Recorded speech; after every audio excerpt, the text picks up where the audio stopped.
There are 18 poems in the WJEC Eduqas poetry anthology, and realistically, you kind of need to know something about all of them. Now, how might you go about summarising each and every poem from the anthology? Let's find out.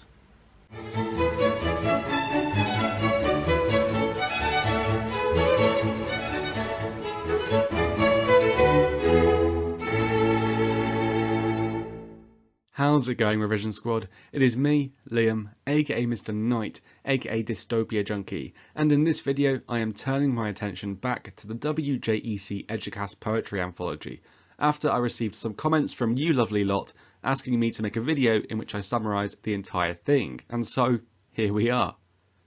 You might find it useful to grab a pen and some paper in case you fancied making some notes of the things I cover in this video. Please do bear in mind that this is meant to be a summary video, and so each poem will be covered fairly briefly. If you want more information about each of the poems, you can always go ahead and watch the videos I've made that focus specifically on them. Oh, and as ever, likes, comments, shares and subscriptions would be massively appreciated. So thank you so much for doing any of those lovely things in advance. Alright, so to start with, we're going to think about Armitage's The Manhunt. Firstly, what is it about? Well, in short, it is about a soldier's wife who gets to know her husband again after he returns from war. He is both physically and mentally scarred, and so things are a bit difficult between them. Secondly, which contextual information is useful to know when thinking about this poem? Well, I think it's pretty important to know that this poem is about Eddie Beddoes, a British soldier who served in the Bosnian War and suffered extreme PTSD, so post-traumatic stress disorder, as a result of his service. As such, this poem isn't vague or general, and is instead about a specific, real person. Which themes is this poem relevant to? Well, three themes that it is relevant to are the themes of war, love, and power. Is it relevant to more? Possibly, but you will have to watch my videos about the Manhunt to find out which ones. Lastly, how does Armitage achieve particular effects in the poem? Well, the repetition of a "let me" implies some tension in Eddie and Laura Beddoes' relationship. The metaphor "unexploded mine" relates to Eddie's PTSD and the emotional impact of war. Finally, the double verb constructions such as handle and hold show that Eddie is weak and powerless, and that Laura is delicately taking care of him. What can we say about Sonnet 43 by Elizabeth Barrett Browning? Well, firstly, it is about a woman who lists all the different ways she loves her partner. Because she lists so many different ways, it becomes clear that she loves him an awful lot. For a brief introduction to the poem's context, we could say that the devoutly religious Barrett Browning was seriously ill for much of her life, and that she wrote this poem to Robert Browning, who she eventually married. This poem was originally only meant to be seen by him, as she sent it to him in a letter. How romantic. Also, since it is called Sonnet 43, we can probably gather that she wrote at least another 42 sonnets to him as well. Three themes that this poem is relevant to are love, religion, and power, and some techniques that Barrett Browning uses in this poem are the sonnet form, which clearly makes this a love poem, juxtaposition, as seen in By Sun and Candlelight, which implies that she loves Robert Browning day and night, and also the semantic field of religion, which she uses to demonstrate that she really does love Robert absolutely loads. The third poem in the anthology is William Blake's London. It is a poem about the relentless misery and despair of life in London during the Industrial Revolution. Everywhere the poetic persona looks, there is sadness. Some context you need to know is that Blake held strongly negative views about the church, monarchy, city life, and the Industrial Revolution at large. These views, it is important to know, were not typical views for the time. The themes of man, place, and power are particularly relevant to this poem, among some others, and Blake incorporates these themes into his poem by using a range of poetic techniques, such as the rigid rhyme scheme he uses in his poem, the frequent negative imagery that he deploys, and his use of repetition across his work. Rupert Brooke's The Soldier is about a soldier explaining why the prospect of them potentially dying in battle isn't actually a totally bad thing, or at least isn't something that is completely sad. The reason they give for this is that dying for England would be an honour, because England, they argue, is just such a totally heavenly place. Now what you really need to know is that this poem was written by Brooke in 1914 at the start of World War I, but before he actually ever fought in battle. In fact, he never actually fought in the war, because he died on his way, basically. This poem ties into pro-war nationalistic sentiment that was prevalent in the UK at the time. To fight in war and be a soldier was seen as a brave and heroic and honourable thing to do. And Brooks's poem just reinforces this idea. Themes? You want me to quickly mention some themes? Well, 3 that this poem relates to are the themes of war, love and place, which are incorporated in the poem by a number of poetic techniques, including Brooks's use of the sonnet form, the repetition of England and English, and his use of adjectives, as seen in the difference between rich and richer, which implies that the poetic persona thinks that England is the best nation in the world. She Walks in Beauty is a poem that is mostly about a persona describing a beautiful woman that they have seen, which they manage to do by using images of light and darkness. Towards the end of the poem, they suggest that the woman's outer beauty reflects the fact that she also has inner beauty. A bit of context for you, Lord Byron was a bit of a rock star of a poet, someone who was infamous for leading a pretty scandalous lifestyle of excess.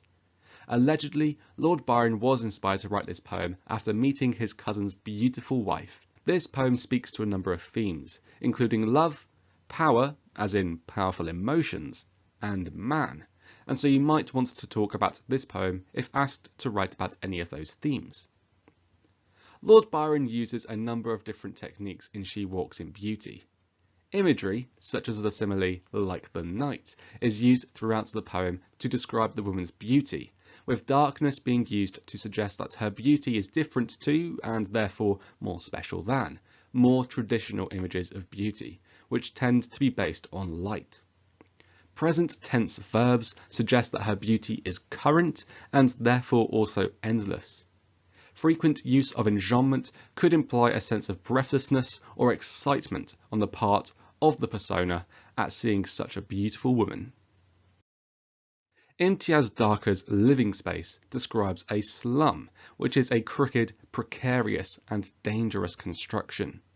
Despite all of that, the poem describes how there are some eggs placed up in a wire basket among the slums. Now Dhaka is a poet who uses her multicultural perspective when writing her poetry. In the case of this poem, she seems to be trying to raise awareness of the Mumbai slums, which are a place of immense poverty. 3 themes which this poem is relevant to are power or powerlessness, place because it's about the slums, and man because it is about how people exist and interact with a space. Which techniques does Dhaka use? Well, she uses an irregular poetic form, which perhaps reflects the irregularity of the slums. She begins her poem with what appears to be a pretty critical tone, and she uses the eggs as an image or symbol of hope and life. Emily Dickinson's As Imperceptibly as Grief is, funnily enough, a reflection on grief. The poem explains how this feeling passes slowly and unnoticeably, just like summer, and how its disappearance is eventually something that is worth celebrating. Dickinson was a recluse who had a fascination with death. She wrote this poem whilst caring for her sickly mother. Now Dickinson's poetry was private. She wrote it for herself rather than commercially as a poet, which might suggest that this is quite a raw or brutally honest poem. The themes of death or loss, a common cause of grief, time, since the poem is about the passing of grief, and man, since it is about a person, are particularly relevant here. Some techniques that you might find particularly interesting are how Dickinson uses dashes to possibly represent an unstable mind, uses frequent time imagery to suggest that the passing of grief is slow and uncontrollable, and uses some interesting language choices, such as sequestered, to also express that grief is quite a private, hidden thing. Rita Dove's Cozy Apologia is actually quite a straightforward poem. As a storm rages on outside, the poetic persona, from the safety of their home, reflects on their love for their partner. There are two really vital pieces of context that you need to know for this poem. First of all, it is important to know that Dove wrote this poem about her husband, Fred, as seen by the dedication at the beginning of the poem. This means that the poem is quite personal and specific. Secondly, it is important to know that Dove was writing about Storm Floyd, which was a hurricane that caused mass devastation across the east coast of America in 1999. It was so destructive that it did actually kill some people. If we want to think about themes, nature, love, and power are especially relevant here. Power in particular is quite interesting in this poem, as I think the poem makes us ask what is more powerful, nature or feelings of love. Now, Dove's use of pronouns make this poem quite intimate. The use of ordinary images, such as twin desks, suggests a sort of calm, long-established, mellowed-out love. The use of rhyme, especially the rhyming couplets of the first stanza, also evoke ideas relating to love. Duffy's Valentine is about one person giving another person a Valentine's Day gift. However, rather than giving them something cliched, the poem's persona gives an onion. The rest of the poem then explains why this gift might in fact be appropriate. Now, for a bit of context about this poem, I should tell you that Duffy is an openly LGBTQ+ writer who wrote this poem in 1993 when challenged by a radio station to write an original love poem for Valentine's Day. It could be argued that Duffy's sexuality, which was less widely accepted in 1993 than it would be today, was unconventional for 1993, which might explain why she wrote such an unconventional love poem. The themes of love, man, and power are all applicable here. I hope love is pretty obvious. I've selected man as it is about people, and I've gone for power as the poem is about strong emotions.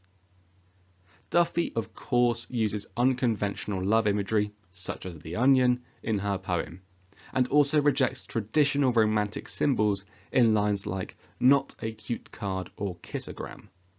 The use of imperatives in this poem, such as "take it," also suggest a degree of forcefulness about the love depicted in the poem. Kicking off the second half of the anthology is Thomas Hardy's A Wife in London, which tells the story of a wife receiving a message that tells her that her soldier husband has fallen in battle. The next day, she receives a letter that he wrote way before he died, which is a letter full of hope and optimism. Overall, the wife is pretty sad, which isn't surprising really. Now, this poem was written during the Boer War, a conflict that took place between British forces and two groups from southern Africa. The British forces arrogantly believed that they would easily win this war, and although they ultimately did win, this came at the cost of 22,000 British soldiers. Hardy, it should be noted, was generally pretty critical of war. Now, war, death, and time are key themes for this poem. And if you wanted to talk about those themes, or the poem more generally, you might want to write about the images relating to death that Hardy makes frequent use of, the euphemistic language, so has fallen rather than has died, which might show an inability to accept what has happened, and how the poem has been structured to show that time is pretty cruel. After all, to receive news that your loved one has died only to then receive a very optimistic and hopeful letter from them the next day, well, that has to be pretty painful. Heaney's Death of a Naturalist is about a young boy who loves playing around in nature and is especially fascinated by frog spawn, which he collects in jam pots. However, one day the frog spawn matures and is replaced by great big frogs. These frogs absolutely terrify the young boy, and we get the impression that something has changed pretty permanently within him.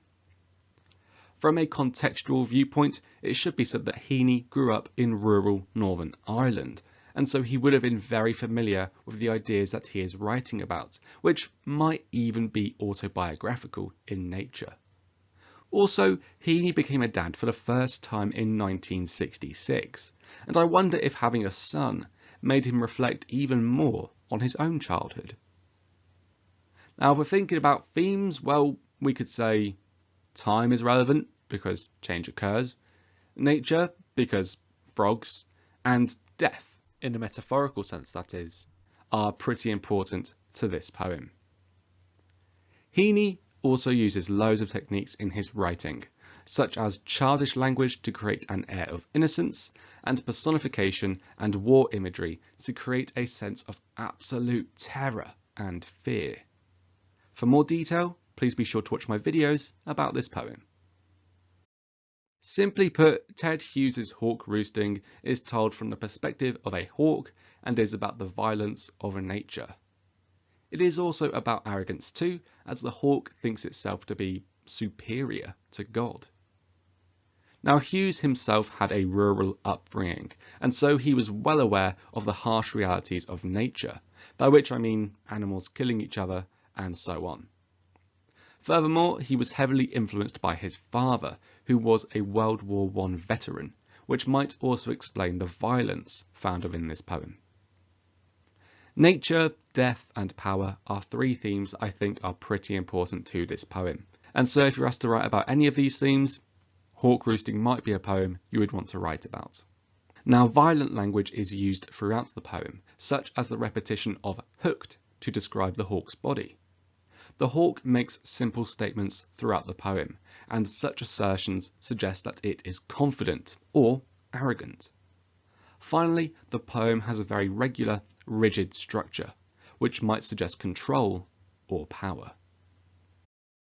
Keats's To Autumn celebrates the season of autumn, which it does by listing the immense bounty that the season brings, detailing the hard work that the season demands, and praising the collaboration between man and nature. Time passes as the poem progresses, with the poem beginning early in autumn and ending on the border between autumn and winter. Keats was a romantic poet, which means that he really did quite like nature. In particular, it is alleged that Keats was inspired to write this poem following a riverside walk in 1819. This was also one of Keats's final poems, as he struggled with money for most of his adult life. I wonder if it could be argued that Keats wrote this poem in the autumn of his career. Now, nature, death and time are key themes for this poem. Nature and time are obvious, I hope, whereas death is relevant as nature, and the season of autumn itself, has to more or less die for man to benefit from harvest. Keats uses the ode form to create a celebratory tone in his poem, personifies autumn throughout it, and uses lists of natural images to create the impression that autumn really is a time of bounty. Afternoons by Philip Larkin details the lives of young mothers. They must look after and entertain their children, are somewhat distant from their husbands, or at least experience a much more muted and softened type of love, and in essence are no longer the most important people in their own lives. Now, this poem's quite observational tone makes sense, since Larkin was a perennial outsider. Furthermore, it is important to recognise that the 1960s, the era in which this poem was written and set, had fixed gender roles, and women were expected to stay at home and look after the children. Time is a relevant theme here, as the poem is about a time in people's lives and how aging seems inevitable. Man is a relevant theme, as the poem is inherently about people, and power is relevant here as well, because the young mothers are presented as pretty powerless. Techniques that Larkin uses in the poem include enjambment, which reflects the endless mundanity of domestic life, a critical tone, which is directed at domestic life again, and images that focus on the passing of time, such as leaves fall in ones and twos. Dulce et decorum est is about the harsh realities of war. In the poem, exhausted soldiers are subjected to a gas attack, which kills one of them.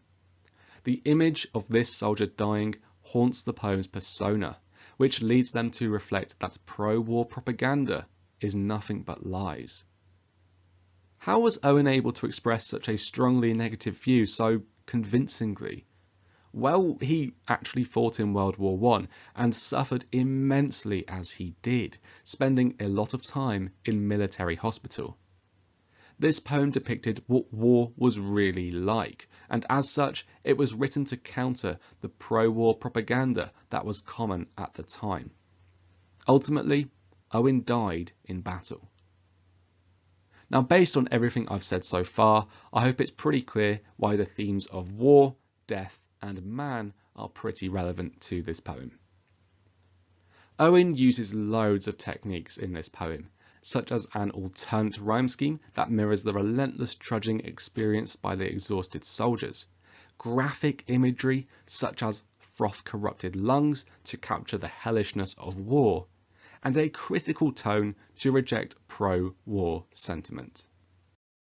In Ozymandias, the poem's persona meets a traveller who tells them a story about a giant, half-destroyed statue in the middle of the desert. Now, the statue was of a cruel, powerful, and arrogant king.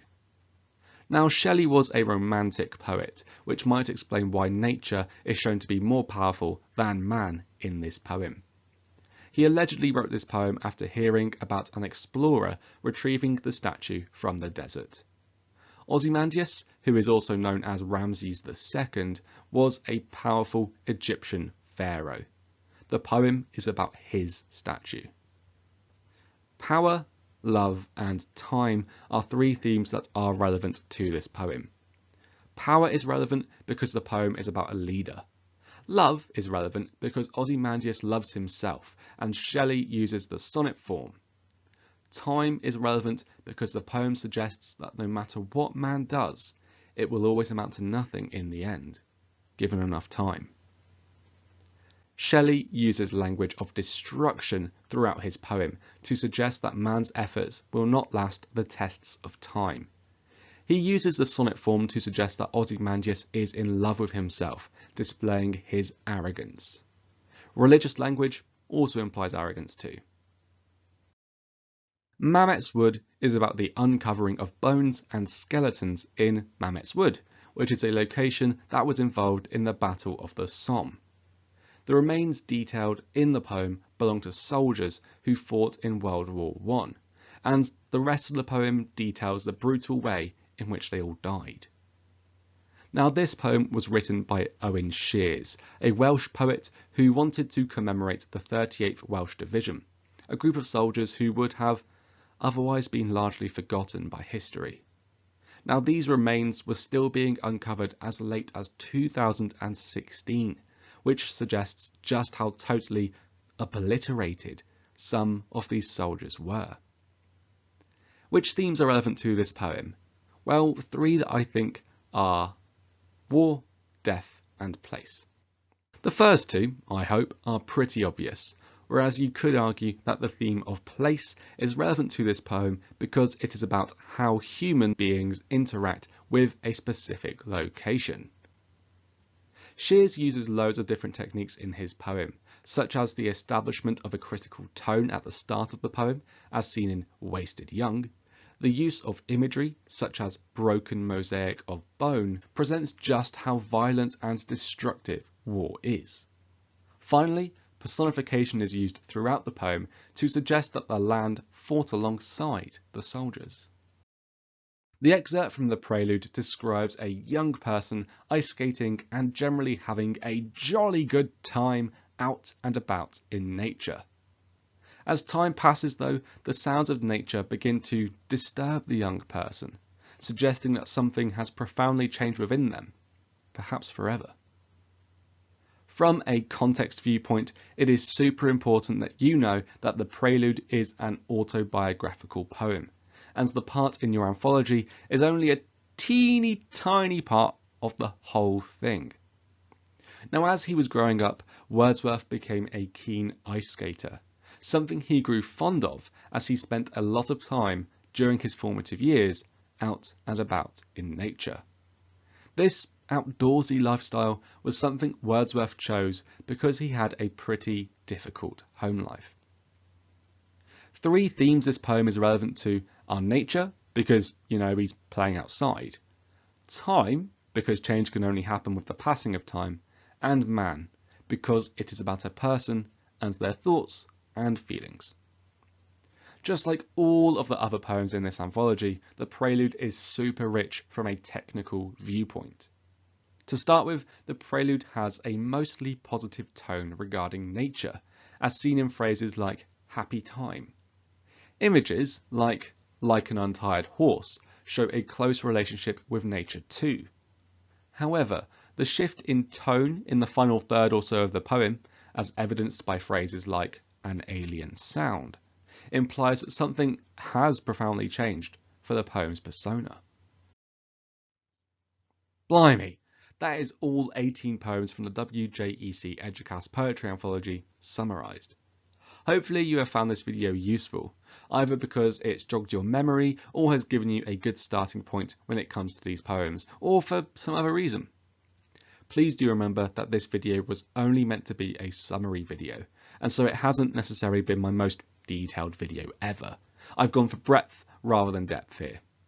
But what I do have are loads and loads and loads of thorough videos about all of these poems, as well as a handful of videos explaining which poems might compare nicely, which themes are relevant to which poems, and even a detailed guide explaining how you should go about comparing poems. So do have a look at those if you're after more ideas and more detail. If this video has been useful and you would like to make your appreciation known, please do consider giving this video a like, dropping it a comment, sharing it with people who might find it useful, and subscribing to my channel if you aren't already, because that way you won't miss out on any other useful videos I put out. Anyway, as ever, I hope that you have an awesome rest of the day. If you are revising, please do remember to take frequent short breaks, as a burned out student is not a happy or successful student, which is what I think you deserve to be. Alright, so there you go. That is how you might go about summarising all 18 poems from the WJEC Eduqas poetry anthology. Remember, it's not just good enough to know what the poem is about, but you need to think about its contexts, think about its themes, and think about the techniques that the poet uses within it as well. Cheers.